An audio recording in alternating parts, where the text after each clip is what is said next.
All right, today we're going to go over how to onboard a Google review client. So I'm going to show you exactly how I've onboarded over 150 SaaS clients into GoHighLevel and how most of them don't even log in nowadays. And so this keeps churn really low, and it also keeps support low because people aren't asking you how to navigate the platform and stuff like that. So here's some proof that I actually know what I'm talking about. You can see last month, September 1st to September 30th, did about 22 grand in Stripe. We've got some other payment processors as well, ended up around 24 grand. And then also, if you look in our account, you can see we sent out just about 68,000 texts, 60,000 texts the month before, 40,000 emails, 44,000 emails. So you can see we do this, like this is legit what I do at Review Harvest. And so I know what I'm talking about. So I think this would be helpful to anybody that's looking to grow their GoHighLevel SaaS business, their white level SaaS, and want to learn how to onboard clients. So here's what we're going to go over. We're going to go over the fundamentals of client onboarding for reviews, going over kind of the client archetype, like different types of clients. What are some things you need to cover? What's the basics? Then we're going to go over how to actually conduct an onboarding call. So like you hop on Zoom with somebody, what do you say? What's the process? What's the steps? What order should you go in? How do you make sure, like if they're a 60-year-old plumber that hasn't opened their laptop, how do you get them onboarded? It's hard, but I'll show you how we do it. And so we're going to go over how to integrate into their system so that, one, they never quit paying you because it's integrated. It's happening in the background automatically. They quit thinking about it. They don't have to worry about it. It's a lot more valuable service because they don't have to go and add customers every day to make sure they get requests to leave review. And this way, also, if we're integrated into their system, they don't even have to log in. They don't have to know how to use it. It's just working in the background. Setting up a new client checklist. So the checklist that we go over every single time to make sure every client is set up correctly. And then troubleshooting common onboarding problems. This will be a really, really valuable section down at the very end because this is going to go over stuff that when you're on that Zoom call and this happens, you're like, what the heck do I do now? And like literally I've listed out like 15 of the most common things that happen that will come up on almost every onboarding call. One of them will come up. And so this will be helpful to go over how to clean that up. So let's dive in. So when it comes to the fundamentals of onboarding, it's important to know that this process right here can be the difference between somebody staying and paying you for years and them not even converting from the trial. So if we get a client list and access to their Google business profile, we have 100% trial conversion rate. So meaning we do a 14-day free trial. If we get their Google business profile and their client list on the onboarding call, we have 100% trial conversion rate. We've never had anybody cancel. And obviously we've only done this with about 160 people. So it's not like 1,000 people, but it's still a good test size to know, okay, this is really important, right? So here's kind of our process from somebody said, yep, I'm interested. I want to work with you. Maybe you get a card on file or not. So the first step is the pre-call onboarding. So what you want to do in the pre-call onboarding is you want to go ahead and make sure that this dashboard is set to default. So you want to make sure that the review harvest, or you can retitle it, whatever, but this review dashboard is set to default. It's not going to have this. This is an old version of it. But all you do to do that is just click on here and click on set as default dashboard. So you want to make sure that's set up. Second thing you want to do is you want to make sure the business name and the information of these of the account is correct. So you want to make sure you add their business name to a sub account, etc. And so we verify phone numbers in advance. That's going to be kind of the 201, the advanced version of onboarding, but you would also want to go and purchase a toll-free number and start getting that verified.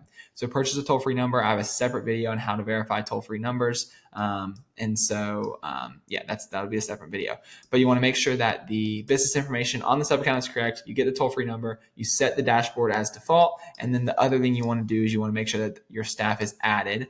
They're added with the correct permissions. And so the correct permissions that we use are this right here. So if we go to roles and permissions, you can see we let them see settings. They need to see settings so they can add company billing. We turn on certificates. So some of this stuff is more granular now, so we can adjust it better than we could before. But you want them to see contacts. You want them to see conversations. You want them to see dashboard. You want them to see integrations. Actually, they don't really have to see integrations. Once again, this is the new version of their permissions. We turn off funnels. Marketing, we won't turn off. Turn on. We really just want them to be able to see the social planner. That's all. Media, we want them to see media storage, no membership, no opportunities, no payments. We want them not to be able to see payment section that's hid. I actually have custom CSS on our account that just hides the payment section, so it doesn't really matter. But we can turn that off so it doesn't pop up. Obviously, we want them to see reputation. We don't turn on online listing. None of our clients really use Yext or anything like that. So we want to keep all that off. So that's kind of That's kind of the permissions that we keep calendars off, we keep blogs off, we keep automation off. They really just need to see those core pieces. And so those are the 4 things. Set the dashboard to default, add the client to the account, make sure the sub-account name is correct in their business name, and then purchase and verify the toll-free number. So those are kind of that's kind of part of the pre-call onboarding step right there. And then you're going to have the onboarding call, and then you're going to have the account set up, and then you're going to launch the campaign, and then you're going to monitor the account. Monitoring their account is like the first week or two. You just want to check in, make sure everything's working well, make sure the texts and emails are going out correctly, make sure they're getting reviews, make sure the integration into their system is working. So this is just kind of our high level overview of like the 5 processes that happen from yes, they are, yes, they're interested in working with us, to the very end where it's like, sweet, they're set up, they're paying, everything's set up great. We can kind of not forget about them, but we're good. They're getting results and they can just keep paying us. And so throughout the onboarding process, the most important thing on that onboarding call is just going to be getting access to the Google Business Profile and the client list. Like I said, that's going to give you a really high trial conversion rate, because even if all else goes wrong on the call, you can't get access to the social media, you can't integrate their CRM, you're having issues, a bunch of other stuff. If you just get those 2 things, you can start getting them reviews. And what happens is when you start getting them reviews, this is really important. Once you start getting them reviews, their willingness to work with you, give you time, get you the stuff they need goes way up, right? So if you can only get 2 things, you got to get the client list and you got to get the Google Business Profile access, because that'll allow you to get the review link, that'll allow you to respond to the reviews, all that stuff. And so just make sure you get those 2 things, and then you'll be able to start getting them reviews, and they'll be like, oh, wow, this actually works. And then they'll be willing to kind of spend more time with you on a Zoom call, do the stuff they need to do to get that. And that client list is just name, email, phone number of their previous customers. And so that's really important. The first 10 onboarding calls are going to be the hardest, just like the first 10 clients you sign up. The first 10 are going to be the hardest. First 10 onboarding calls are going to be the hardest if you've never done it before. But, especially if you don't have the card on file. So if you don't have the card on file, there will be clients that won't have that sense of urgency. They won't have any sense of urgency. You'll have to follow up. You'll have to bug them. You'll have to hound them to get a couple things, because they're not like, their trial's not about them. Their card's not about to get charged. Once you have still don't worry about getting their card on file in the beginning if you're having trouble selling. But once you have their card on file and they know their card's going to be charged in 14 days, they're a little bit more responsive and a little bit quicker to get you the stuff that you need. And once you just have that proof, that hey, this is going to work, And so what we say, just in the beginning, be very responsive. In the beginning of onboarding every client, be very responsive, be patient, but still you still have to push to get the ball forward and get their account launched, because people will let things lollygag. And so you're going to have to be the one that's manually driving it. It's kind of annoying, but it's just part of the process. Some clients are great. Some clients, aren't so great, right? So here's different types of clients. This is something I just it's just part of doing business, and you're just gonna have to deal with it as it comes. And when you get the great clients, it's awesome. When you get the other ones, you just kind of deal with them. And sometimes those worst clients on the onboarding calls and on the sales calls can turn into your best clients. So I've had sales calls with this guy in particular. I'll leave his name and but I was like, I got off the phone and I was like, this guy's a jerk. Like, this guy's awful. I told my wife, this guy's awful. But I got the things that I needed. We started getting him reviews of just a switch flipped in him, and now he's like a friend. He's like, I consider him a friend. He's awesome. He's patient now. He's nice. He's forgiving if something does mess up. Like, he loves us because we started getting a bunch of reviews. He's like, oh my gosh, this is amazing. And he totally turned into a different person when talking with us. So get through that beginning hump of they don't trust you, they don't know you, they don't like you, haven't gotten them results yet. If you can get through that, they might become a completely different person. And so you're going to have some clients on these calls that are low information clients. This is what I mean by this is they could care less about all the details. They just want reviews. And so we kind of optimize when we're doing the onboarding calls. We kind of optimize for somewhere in between low information and high information, right? We want the higher information clients to feel like they're getting enough information, but we're not going to what I did originally was like, oh man, these people want to know everything. But they didn't want to know everything. Just a couple clients wanted to know everything. And so I changed my whole entire onboarding process to include showing them all the text, all the emails, and the onboarding calls took forever.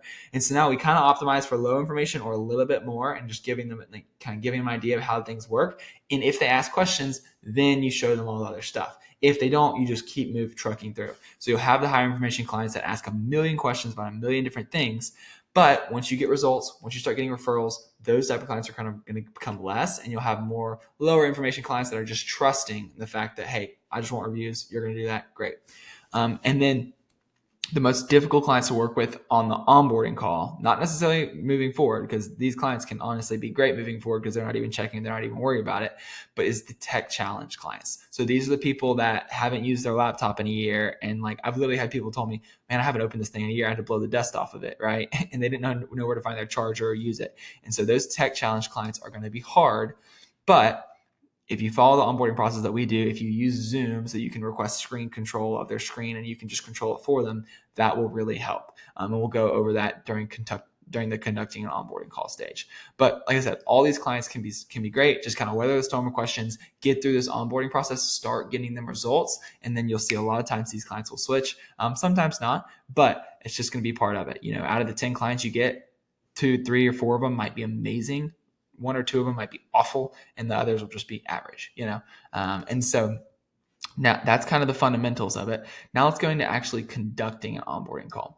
So when it comes to conducting an onboarding call, we use Useful for a checklist. Let me show this to you. So you can see this is the checklist that pops up in their account when they sign in for the first time. So we have kind of the checklist of all the steps to go through, and this is helpful for the onboarding process. This is not worth setting up for your first 10 clients. Don't worry about setting this up for first 10 clients. Down the road, you can. I'll create a video about this under the advanced onboarding process, but you kind of just want to have this checklist on your own, on a sheet of paper, on a notepad or whatever, so you can go through in your mind and make sure you're knocking off all of the important stuff. And so, so first thing we always do is access to Google Business Profile. Most important. Second, access to client lists. Once again, these 2 things are the most important things. And so you want to spend all your time in the beginning just getting these 2 things. If you're struggling to get something, what we say is go ahead and start an email draft, title it Review Harvest, Rocket Reviews, whatever the name of your business is, onboarding homework, put their email and then whatever other emails, whatever other businesses or people on their team that you need to help, that might have access to stuff. Because you'll run into that where basically one person doesn't have access to all the things you need. If you're working with a bigger company, they might have 3 different people that one has access to the Google Business Profile, one has access to the client list, one has access to the social media. And so you might need to include all of them on this email. But when you get to a point and they can't get you the Google Business Profile access, or they can't get you access to the client list, that's when you need to start this email draft and just title it Your Business Onboarding Homework and include all the emails and start making a list of the things that you need. We'll go over kind of how to follow up and stuff like that to get that. And there is a way to automate that. Once again, not important in the beginning. It's a big system you have to set up. We'll go over that in the advanced onboarding section once we need that. But when it comes to conducting an onboarding call, the first thing they're going to do is they're going to come to this Connect Google section. So this is like going to be it's going to say the Launchpad in your account. I have the CSS in the school community. I have the CSS to just hide all the other stuff, so it just looks like this. So the CSS is somewhere up here. See, here's the CSS. What this does is you add this to the company settings of your, you go to agency view, you add it to company settings CSS, and it hides all the other crap in here, and it just has your Google Business Profile. So the first thing, they click on Launchpad, and they just click on Connect Google Business Profile. And we'll go over a workaround in the troubleshooting stage if we're having issues with that.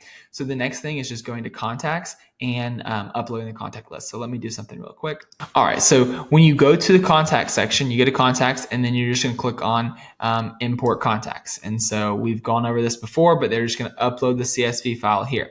One of the issues is when they have a dirty client list. It's not in a CSV file. It's in an XLS file. It's in another file. The names are not sorted separately. The phone numbers are in different columns. The emails are in different columns. We'll go over that in the troubleshooting section. But you want to upload a file, and then you upload the CSV file. You map the fields, etc. We'll go over that more. Yeah. So when you upload that CSV file, you just click on Next. And then you map the fields. So it's going to bring up all the different columns and stuff. And you just want to map first name, last name. So you see if you have client name, you can just map that to name, and it's going to separate automatically to first name and last name. But you can also map first name and last name, etc. Right here. And then you want to map the email to the email. Perfect. And then you want to map the phone number to the phone number. So we got cell phone. So we're going to map that to the phone. Boom. So that's really all you need. Name, email, phone number. That's all you need. First name is more important than last name, but having both is great. You want to not import data in unmatched columns. And then here's kind of the trick here. You want to create a list. You want to click on add a second preference, and you want to click on phone. if this is going to mean if they just have an email, but they don't have a phone, or they just have a phone, or they don't have an email, it's going to add them either way, right? If you don't add the second preference, not everybody's going to get added, and you won't get as many reviews as you can. And so you just want them to confirm that these are their contacts, that they're their customers, they have permission to reach out to them by clicking here and click on submit. And so that's going to add all the people to their system. And so that's the first two steps right there. We've got access to Google's profile now. We've got access to the client list. Now we want to get access to the personalized image. So this personalized image is the thing that we're using to send out the review request. It's I have a separate video here going over creating the personalized image and how to do that. But what this does is this adds their end customer's name to every single review request you send out with an image. So they can either make a custom image for you, right? They can make a custom image holding an iPad, holding a computer, holding something, having a white screen or something that you can put their end customer's name on. So when they send the review request to Sally, it says Sally's name on it. Or you can see here, we can just grab a photo from their Instagram, their Facebook, their whatever, and then just put a little blue or white box or something and then put the name on it. And so in the beginning, I recommend just grabbing a photo from their Facebook, from their website, from something, just getting some sort of photo to get started, and then telling them, hey, if you want to make a photo like this, that looks a little bit better, it's a little bit more customized, it looks a little bit more real when it's being sent out to the end customer, gets a little bit better conversion rate, then let them do that later. But go ahead and get a photo to start, because once again, we want to get this stuff just so we can start moving the process. We don't want to hold up. We want to start getting the reviews as quickly as possible, because once we do, that's going to make everything else easier. So you can see this example of those personalized images. Then the next thing is, go over the meal donation offer or giveaway and cover compliance and stuff, right? So meal donation offer that's what we do for Review Harvest. Anytime any of our clients get a review, we donate a meal to Feeding America. If they want to do some sort of different offer, we tell them, hey, that's not really compliant.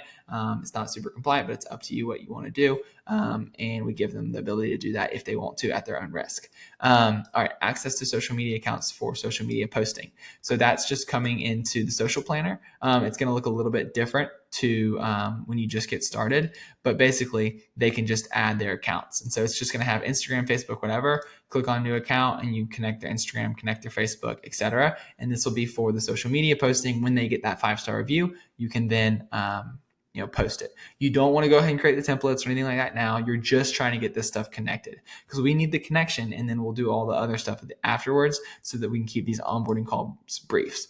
Because the quicker we can make this call, the more valuable it is to the end customer, because they don't have to worry about sitting here for an hour while we do this stuff, right? All right, the next thing I want to go over is the CRM integration. So this is the big piece of the puzzle. We're going to go over this kind of more in depth later, but this is like figuring out what software they use that will integrate seamlessly with Zapier or integrate seamlessly into HighLevel through Zapier or whatever, so that their contacts are being added automatically, so they don't have to worry about logging in and adding customers, right? So if they use QuickBooks, that's great. If they use QuickBooks, they can just go to X out of this. If they use QuickBooks, we can just go to settings, integrations, and they can just click on connect for QuickBooks. And anytime a new a new quote is sent out, it's going to automatically add that customer, and then they'll automatically be added to the review request workflow. And so it's automated, it's perfect. If they use something different, we're going to need to get access to that. And so how we do that is you can do a couple things. You can either get, and I'm going to save kind of this. I don't want to get too in depth on this now. I'm going to save it for the integrating with their system part, but it's basically just getting access. So that's automated.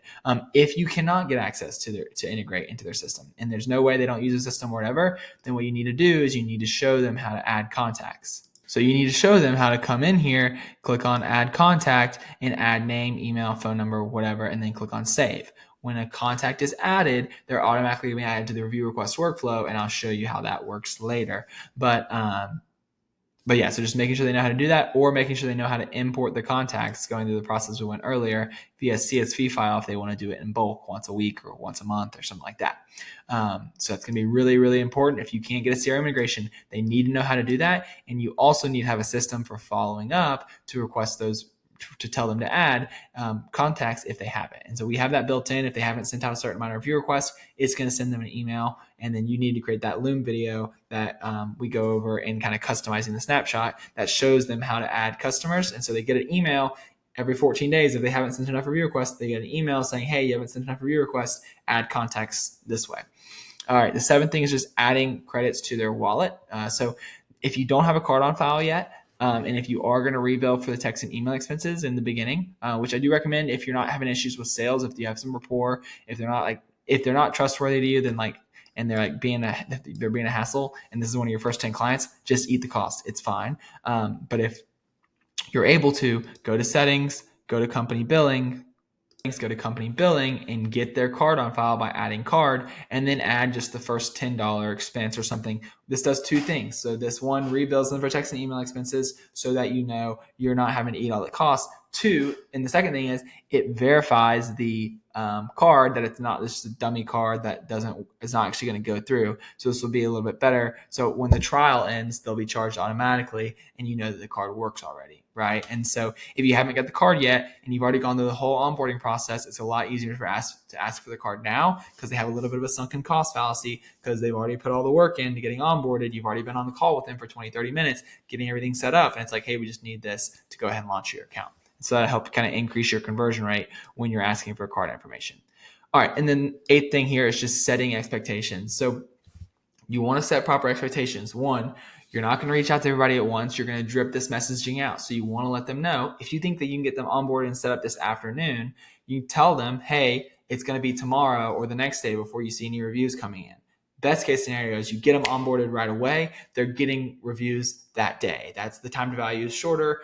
That creates raving fans. They'll love you. They'll be like, oh my gosh, this is amazing. I've never signed up for something and just gotten results so quickly. This is awesome.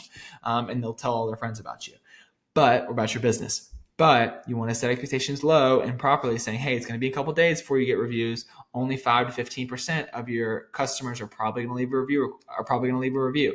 And so if they give you a list of 500, 600 previous contacts, they might get anywhere from 30 to 60 reviews. So I'd always just give a range. So give a low range, like a low worst case scenario range, then also give like a higher side range. And a lot of times it might even be higher than that. And once you've done this 10, 20, 30 times with people, and if they're like, oh, really, only 10%? Well, you can say, well, I have clients that get as high as 20%, or I have clients that get as high as 22%, but I just want to be conservative. I don't know your business. I don't know your clients. I don't know your demographic as well. And so it just depends on all those different variables. And so I like to tell our clients, so when it comes to conducting an onboarding call and you have those people that are tech challenged, I like to tell our clients, the great thing about working with us at Review Harvest or whatever the name of your business is that you don't have to learn a thing about our platform. You don't have to learn how to navigate it. You don't have to learn how to use it, because if you can create that custom integration, then they don't have to do anything. And if you can't create a custom integration, the only thing they really need to learn how to do is add contacts. And that's really simple. And so we want to tell them at the beginning of the call, if they're very tech challenged, say, hey, the great thing about working with us is that you don't have to learn how to navigate this stuff. And so if you want me to, I can just request control of your screen and I can just walk you through setting it up. That's going to make your onboarding calls go so much quicker. And so all you do on Zoom there is you just request remote control.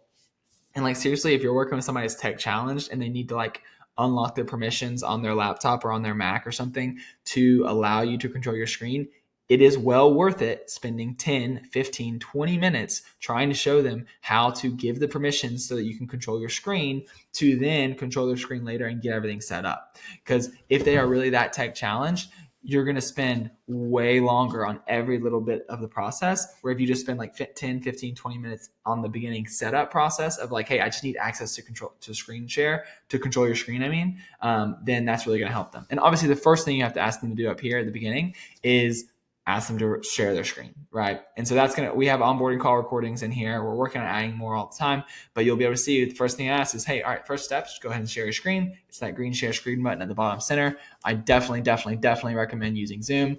I used Google Meet for a while. Zoom's way easier because you can request remote control for the screen.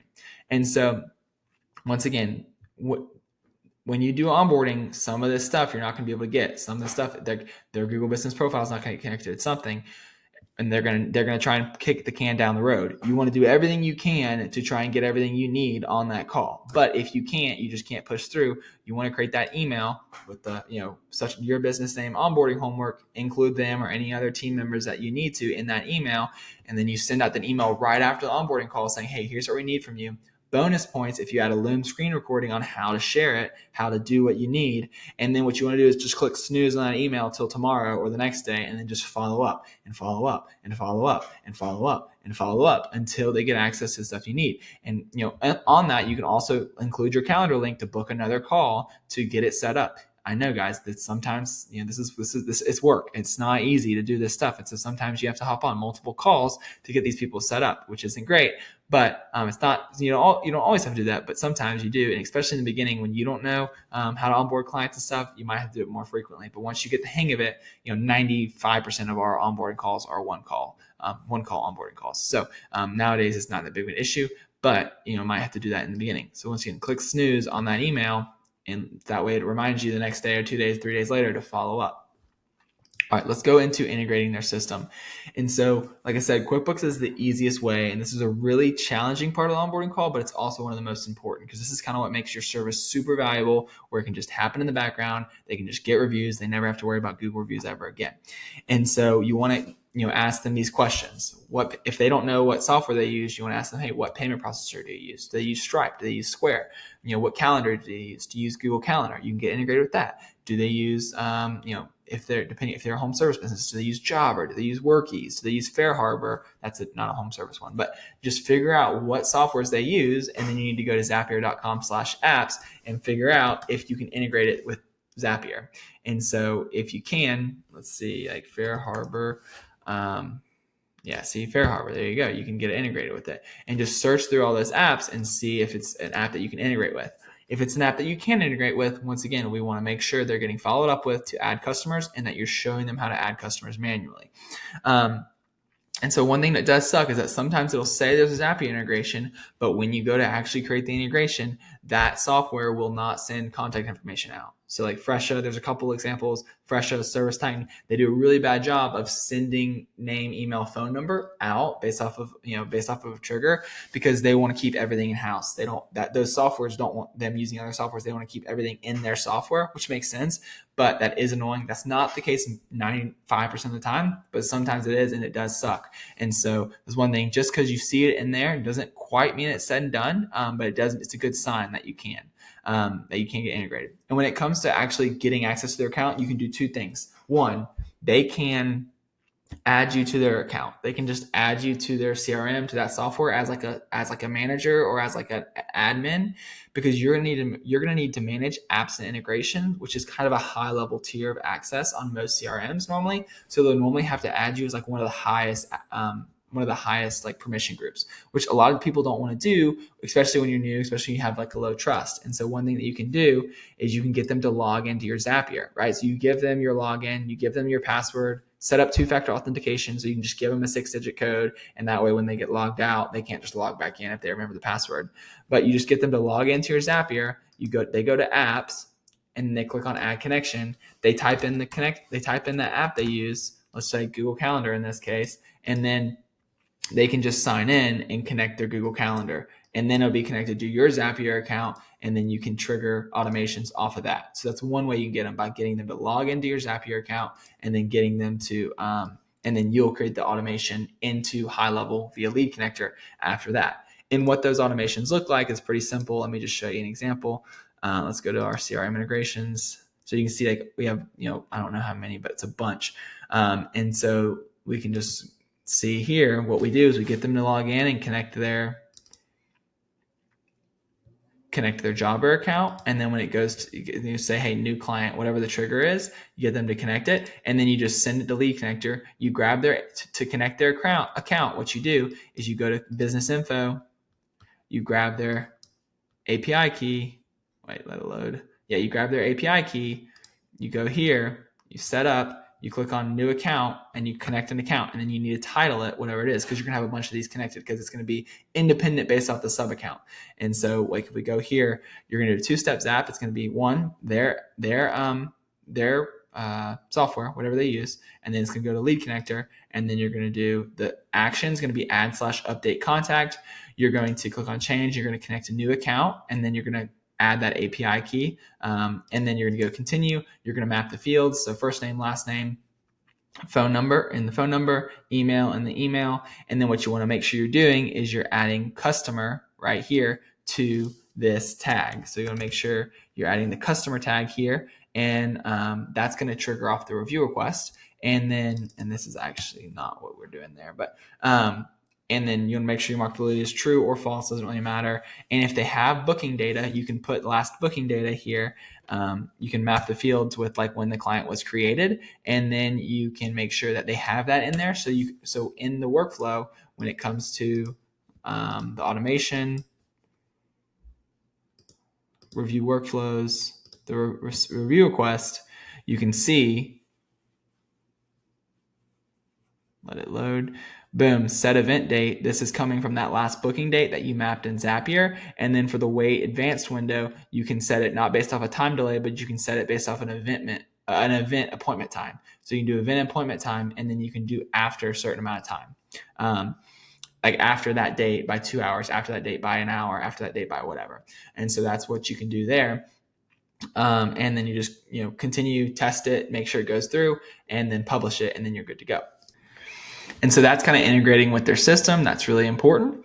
All right, now let's go to setting up the new client checklist. So setting up a new client checklist, this is the checklist that we use. So what we actually use for this internally is we use Trello. And what you can do is you can create a template. Like you can create a template that has all the different checklists in it.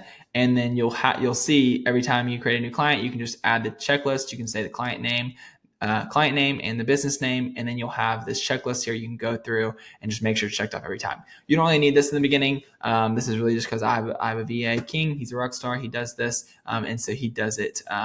So we just use Trello to manage it and see kind of where progress is. But you want to go ahead and create a client checklist so that you're getting all the things set up properly. You're not, nothing's going through the cracks. So creating a personalized image in Nifty Images added to their sub account. So that is creating this personalized image. That's the training right here. Adding their personalized image link to the custom values. So that's going down to custom values, and it's adding that link there to the personalized selfie image and the to-do list follow-up image. It's adding that link and then adding double braces, contact dot first _ name, double braces.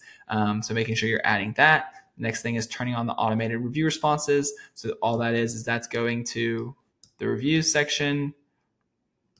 That's going to settings. That's going to Reviews AI, turning on auto responses, making the sources Google. You want to respond to 4 stars and above. That's just what we do. We let our clients handle the bad reviews. Wait 9 minutes, and then if you want to add the same exact footer to every single review response, so they wanted this to be at the bottom of every single review response, then you can just add something there and then save. Most of our clients don't do that, but if they want to be like, hey, contact us, for a repeat discount or something like that, you can.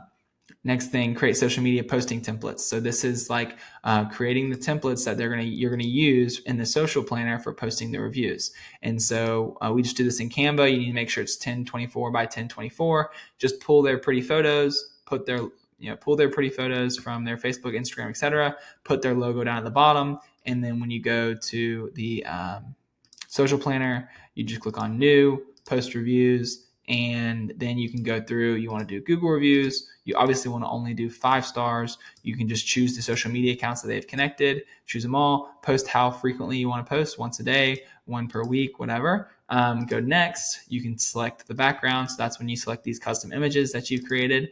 And then you can do content preview. So you can say, thanks for leaving a 5-star review, etc. If you want to hide the reviewer's name, you can only do the initials or name, whatever.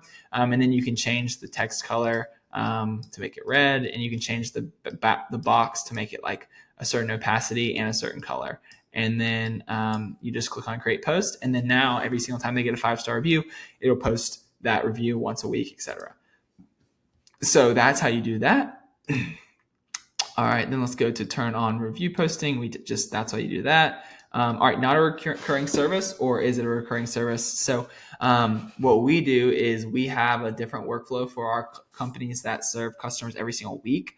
Not very important right now. I think you should just worry about adding everybody to the 1C review request workflow. That's the workflow that's going to send 2 texts, 3 emails over 6 days if they don't respond. And so, but we do have a trigger to say, is this a recurring service or not a recurring service? Because if they're getting added every single week to a 7-day workflow to follow up for review, that's kind of a lot for our clients. And so what we do is we either add them, if they are a recurring service, we add them to the recurring service workflow, review request workflow, which is 1D, and it only texts them and emails them once. So it's just one text and email. So it's not that much every single time. Another thing you could do is you can just turn off allow multiple on the 1C review request workflow. So the very first time they request a review, they get 2 texts, 3 emails, and then they won't be added to that workflow again. And so that's the sixth thing. All right, did the customer elect to do a giveaway or a meal donation? That lets you know what workflow you're going to add them to. So if they just elected the meal donation, that's what we do is we just add them to 1B. So it's just like, hey, we donate a meal to Feeding America for every single person that leaves a review. Would you mind doing that for us? And so, but if they want to do something else and they're cool with the compliance, you can customize that giveaway based off the custom values. And so if the custom values, if they want to add a specific giveaway, you just change this giveaway prize to whatever, gift card or whatever they want to do, making sure they know the compliance, replications of that and repercussions of that potentially, add them to the proper workflow. All right, CRM integration status. This is when you figure out where we're at in the CRM integration process. So this customer, are they adding their contacts manually? Is it integrated and working? It just lets you know. You should always check and see where you're at there. All right, so test all the workflows. So what you want to do is you want to create a test contact, and then you want to go to automation and you want to add that test contact to this review request workflow by clicking test workflow, and then whichever review request workflows you're going to be using, add your own contact, and then what you do is you just push it through.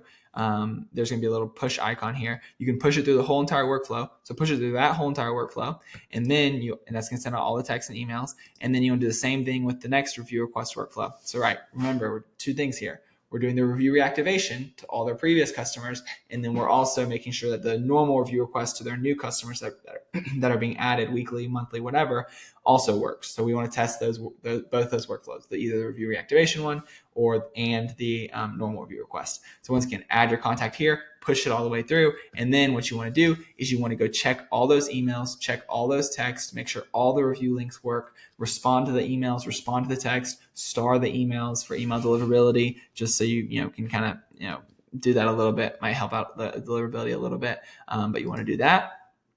And then do they want the review filter page? So do they want that set up or not? We go over kind of how that works in the understanding the snapshot phase, but do they want to just take them directly to Google? We want all of our clients to just send them directly to Google so they can just get the most amount of reviews and they can just get honest feedback there. But it's an option. If they're really into that, then it's an option. Make sure the sub account time zone is correct. So go to the settings of their account, make sure that their time zone is added correctly, because that's going to make sure you're not sending out review requests in the middle of the night. Do you need to clean their client list? So if they give you a client list and you need to clean it, this is just a step. We make sure we either clean it or it's uploaded already. Add customers to the correct campaign into drip mode. So that's just adding them. We've gone over this before, but that's just adding the contacts. So that's just selecting the contacts you want to select, and then add to automation. Okay, proceed. Add them to the right workflow, and then add them in drip mode. When do you want to start it? Whatever. We normally start like 10 a.m. Do like a name for tracking. We normally add 2 every 20 minutes because we don't want to send too many too quickly. And then we just send from 10 a.m. to 6 p.m. and you just click on add automation. That's how you add them to drip mode. Let's see, take a screenshot of their current Google Business profile and add it to the media storage. So go to their Google Business profile, take a screenshot, how many reviews they have, what their review rating is, and then upload it to the media storage section so that you have that for testimonial, for case studies, for transformation. Confirm there's no special onboarding instructions. So this will be like when you're onboarding, if they have something they want to change or whatever, just add that to the onboarding call notes. If you have like a notepad open, add that to the onboarding notes, make sure there's no special instructions. Create the review widget in the masonry format. So go to reviews, go to widgets, and then you just want to, this is already created, but you want to create a widget. We do masonry. I think it just looks the best, but if they want a grid, if they want a list, whatever, You want to choose the review sources just like Google pages. If you don't want the Facebook reviews, because Facebook reviews are kind of spammy, you just save it. I'm not going to make it live right now, but you'd make it live, and then you click on this code right here and copy this code. And then you're going to use that code. So copy the review widget code, and then you want to complete and send a launch email. So this launch email is basically going to include the example of the personalized image, the example of the social media post templates that you created. It's going to include the review widget embed code, and it's going to reiterate what we said under expectations of saying, hey, we're going to start sending review requests. It's going to start slow. You'll expect some reviews to come in the next couple of days. So just create a template where you just a templated email where you just add all that information, and you're sending it out saying, hey, we're launching your account. We're about to start sending review requests out, yada, yada, yada. And then you want to make sure you publish the workflow 1G. So what this 1G workflow does is this is going to be, if we go to automation, we go to the review workflows, and we see 1G down here. When a contact is created, so when they add a new contact, it's going to add them to the review request workflows. So that's basically what this workflow does. This is going to be not published by default, because when we add all those contacts in the beginning, we don't want them to be added to the review request workflow yet. We want to add those customers manually to the reactivation campaign. But now moving forward, we want to make sure 1G is published. So when they add new contacts, they're automatically being uploaded. They're automatically being added to the review request workflow. All right. And then, that's how you set up a new client. And so now to the really, really valuable part of this video, I think it's going to be troubleshooting common onboarding issues. So let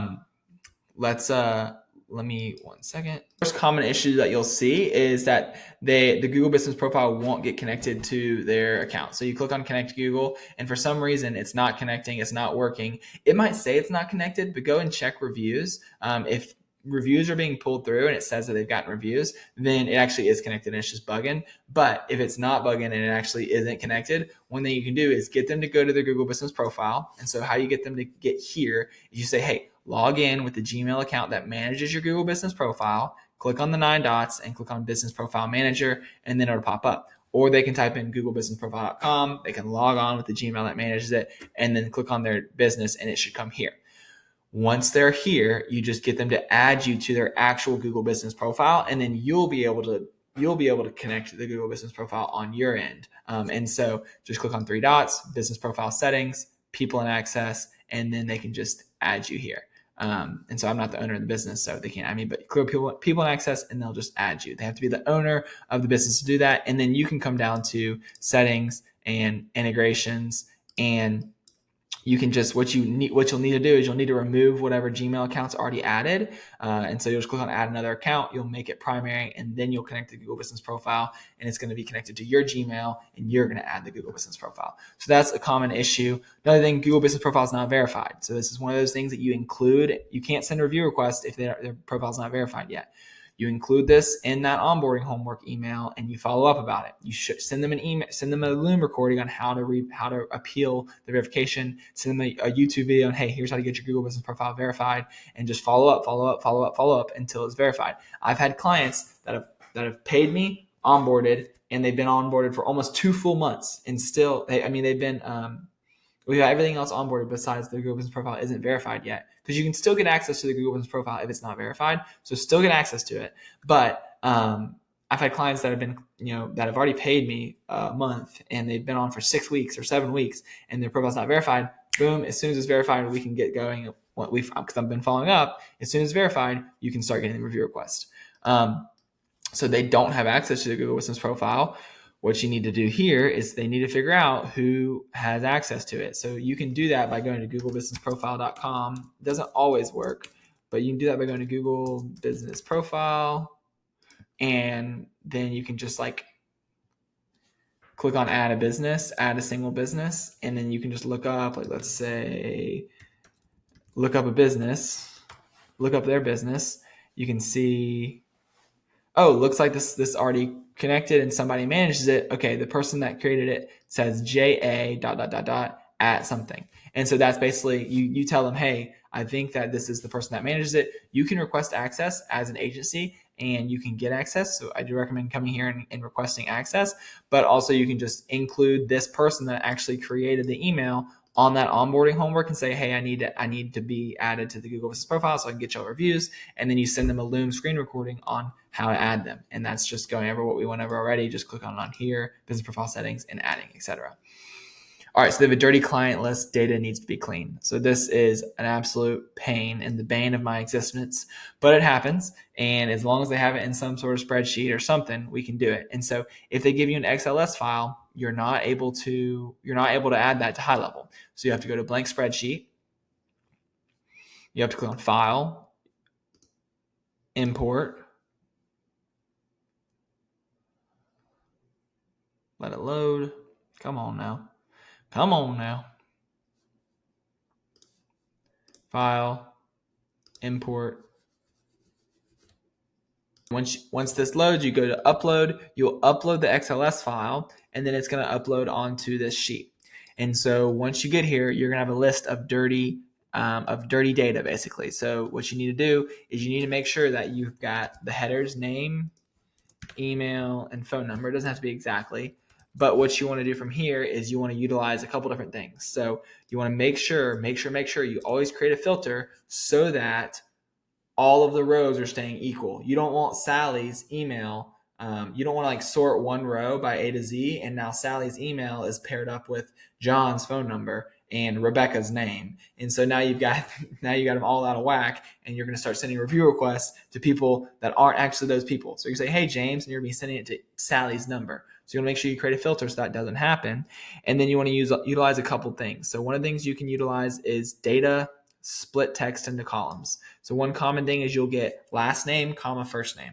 So you get last name, comma, first name. You want to move the name icon over here, and you want to do data split text into columns, sort it by comma, and then now you're going to have the last name and the first name. Now you can rotate the columns so that the first name is before the last name, and that way it cleans it up. So you have the first name and then you have the last name. And so that's one way to do it. Another one you'll see like multiple phone numbers in the same row, and same thing with email. And so you want to figure out what's separating them. And then once again, data split text, and you can do a custom one. So if they're being sorted by slash sign, then do that, and then it's going to split all the phone numbers off. The one that you're sorting, the one that you're splitting the data for, you want to make sure that's the furthest right, because it's going to push all that data out, and you don't want it to take over the name, email, phone number, because it's going to override that. And so that's one way. Another thing is that you'll see is that you'll have phone numbers or emails and stuff in the wrong column. And so what you can do is you can create a filter by condition. Let's say text contains the @ sign. And so that's going to give you all of the rows that have the @ sign, and maybe you have some emails and the phone number. And so you can just delete all that, because you just have to figure out how to use Google Sheets. I can't give you like an hour long. I could give you an hour-long tutorial on just how to clean up the data like this, but look stuff up online. You can figure it out. I trust that you're smart. If you know how to use HighLevel, you can figure out how to use Google Sheets too. So that's a big one. Cleaning a dirty client list. They don't have access to client lists. Once again, you just need them to add. You need to add whoever does have access to client list to that onboarding homework email and follow up and request to get it. Also add your booking link so you can book a time and you can walk them through their own CRM. If they use some weird CRM, you can walk through with them trying to figure out how to export that list. Might have to contact support or something. Can't integrate with their system. That's when you just show them how to manually add their own contacts via CSV file or one at a time. And then also you can just make sure you have that automated follow-up going out every 2 weeks. Just sending them an email saying, hey, don't forget to add contacts. All right, can connect to social media accounts workaround. So if you're coming in the social planner section and you're having an issue adding their Facebook or whatever, you can go to their actual Facebook. So if we go like Meta, you can just get them to go to their Facebook. And when they go to Facebook, they want to click on Meta Business Suite. And then from there, they can click on settings. And they can, I'm not a manager of this account, but they can click on invite people and they can invite you via their email. You want to make sure you have access to manage apps and integrations. That's going to be an option there. And you want to make sure that you can manage the apps and integrations. So that's really important. And so then once they've added you to the Facebook, you'll get an email or you'll get a notification on Facebook. You'll accept access to the page, and then you can go add their social media to that sub account. So their card won't, for some reason, HighLevel's company billing section, if they add the card from here and they try and trigger a $10 balance, it can kind of throw an error or mess things up. And so one thing you can do is just get them to give you access, or just get them to tell you their card information, and then you just add them manually in Stripe, because you want to have your Stripe and your HighLevel connected just by integrating them. And get them to manually add you to and add their card information here, and then manually push that $10 charge through just to make sure the card works. So that's one thing you might have to do. Another thing is, one person doesn't have access to all the things we need. So this is going over, like if you're working with a bigger company, they might have 3 or 4 different people that have access to stuff that you need. So you need to loop them all into that email and then remind them, follow up, and to get access to what you need. No client list, new business, then you just get them set up with everything. Just don't include their client list, and make sure you're integrated and adding customers when they get it. You have to tell them this, like, hey, one of the most valuable parts of our service is that we are able to get a lot of people reviews very quickly. So that's how we have all these awesome case studies, all these reviews, all this stuff. And that's because they have a previous client list. And so you're not going to get that many reviews. It's just setting expectations properly, because reviews come after customers. We can't get you reviews if you don't have customers. And so you just kind of set that expectation properly. Some people will say, like, oh, I have really high profile clients, they're not going to leave me a review, or I don't want to reach out to them, whatever. If they're really concerned, whatever, they're not a good client. But I've had this complaint all the time. I'm like, let's just do it anyways. Let's just see. And if they're really that high profile of a person, then they don't give out their name, email, and phone number. Like if they're really a celebrity, if they're really that, that famous, that rich, whatever, it's probably their assistant's information on there or something. And so their assistant will get the text, and their assistant who booked with you, who like had the experience working with you, they can leave the review. And so I've never really had an issue with that. That's kind of how we get around that. The other thing is like older client demographic. If they've got a really old client demographic, like they're like a relocation service for old people in the nursing homes or something crazy like that. Just tell them, hey, you're going to get a lower review conversion rate. The emails are probably going to be a little bit more important. You're going to get landline phones, stuff like that. Still send it out. If they're not happy, no worries. You can cancel the trial. We can give you your money back, whatever it is. That's kind of it. That's going over kind of all of our onboarding stuff, the fundamentals. Try to get pretty tactical so you know how to onboard a client now. If you want access to the onboarding call recordings, to our snapshot, to more training on how we do this, weekly coaching calls with me, going over all this stuff, then sign up with my link to HighLevel. You get an extended trial if you do, and we'll get you access to all this stuff. We'll get you into the school community, and we'll make sure you can start, hopefully getting 100, 200 SaaS clients, selling Google review services, making 20, 25 grand a month, and kind of change your life. I know it's changed my life. So hope this is helpful, and I look forward to seeing you on the next one. Thanks.